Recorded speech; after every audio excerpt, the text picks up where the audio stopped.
My name's Mili, and this is Thomas. He is my reading buddy.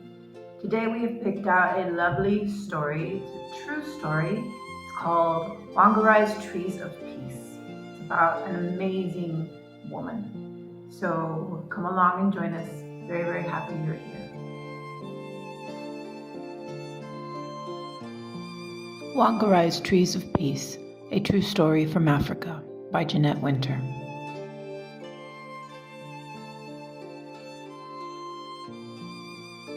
The earth was naked. For me, the mission was to try to cover it with green. Wangari Maathai. Wangari lives under an umbrella of green trees in the shadow of Mount Kenya in Africa. She watches the birds in the forest, where she and her mother go to gather firewood for cooking. And she helps harvest the sweet potatoes, sugarcane, and maize from the rich soil. Wangari shines in school, and when she grows tall, like the trees in the forest, she wins a scholarship to study in America. 6 years later, her studies over, Wangari returns to her Kenya home and sees a change. What has happened, she wonders. Where are the trees? Wangari sees women bent from hauling firewood miles and miles from home. She sees barren land where no crops grow. And where are the birds? Thousands of trees have been cut down to make room for buildings, but no one planted new trees to take their place. Will all of Kenya become a desert? She wonders as her tears fall. Wangari thinks about the barren land. I can begin to replace some of the lost trees here in my own backyard, one tree at a time. She starts by planting 9 seedlings. Watching the seedlings take root gives Wangari the idea to plant more, to start a farm for baby trees, a nursery. In an open space, she plants row after row of the tiny trees. Next, Wangari convinces the village women that planting trees is a good thing. She gives each one a seedling. Our lives will be better when we have trees again. You'll see, we are planting the seeds of hope. The women spread out over the village, planting tiny trees in long rows, like a green belt stretching over the land.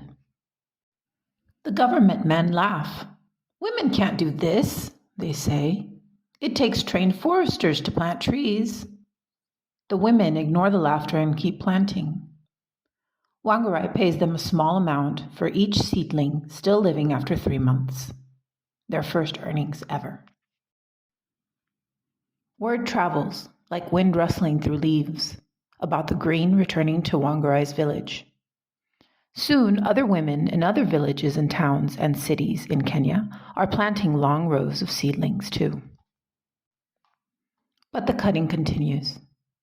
Wangari stands tall as an oak to protect the old trees still remaining.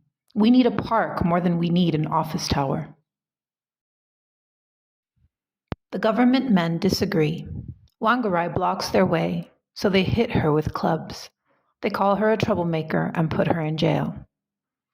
And still she stands tall. Right is right, even if you're alone. But Wangari is not alone.